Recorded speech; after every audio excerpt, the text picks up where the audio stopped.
Hello, everyone. This is the month of February, and there are a few huge things happening this month. And one of those events is Valentine's Day, February 14th. Now, some celebrate Valentine's Day for the entire day, for the entire weekend, the week, or the entire month.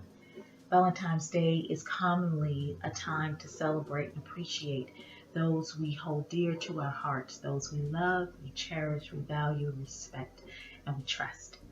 But for some dynamics in some relationships, love is quite complicated. And I want to just talk today about the true reality, the frequency, and the prevalence of teen dating violence. Now, I'm just going to be talking about this dilemma that we're in, and it is something that, again, is prevalent and it happens frequently. You would be surprised how many relationships around you that's happening within your family, within your neighbors, at your church. Relationships that appear to be quite innocent, but they are filled with some type of violence. So let's just talk about how we define teenage dating violence. So we're looking at the physical, we're looking at sexual, we're looking at psychological violence, and we're going to add threatening behavior and stalking to it. Now, here is the misconception that violence is usually just about being physical. Someone is being pushed or shoved or touched the wrong way, right? But it's not just physical, it can be psychological too. A girl, a boy could be being teased or being called names. And sometimes a lot of teens believe that it's okay to be called a hoe. It's okay to be called the B word. It's okay to be name called because that's not as bad as being socked in the face or pinched really hard or being pushed or shoved. But let me tell you, being physically hurt, being physically threatened, being in a relationship that causes psychological harm, to experience threatening behavior and sexual threat, meaning that if you are in a relationship and you are being forced, coerced to have sex, to not be able to give consent, or if you're in a position where you cannot give consent, we would categorize that as being in a violent or sexually violent relationship. Now, here's the thing. Again, it's complicated, and most of the time, teens are pretty quiet about it. It is a secret trauma, a secret experience of pain.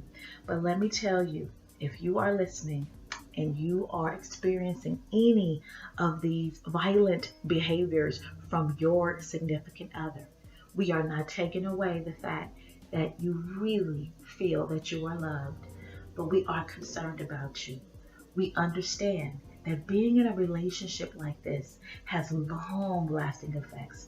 The depression, the anxiety is real. The feeling that you are worthless, that you are useless, this cycle of abuse that you experience has we have research that says that even in the future, it is very possible that this cycle may continue in future relationships. So here's what I recommend: that you trust one person and that you talk to that one person that you can trust. So it may be a family member, it may be a friend, it may be a teacher, it may be a counselor, a social worker, whomever you can trust. If you're not certain about what you're feeling in the relationship, still talk to someone. Ask them, say, this is what I'm experiencing and I'm not sure. I do feel uncomfortable, but I'm not sure.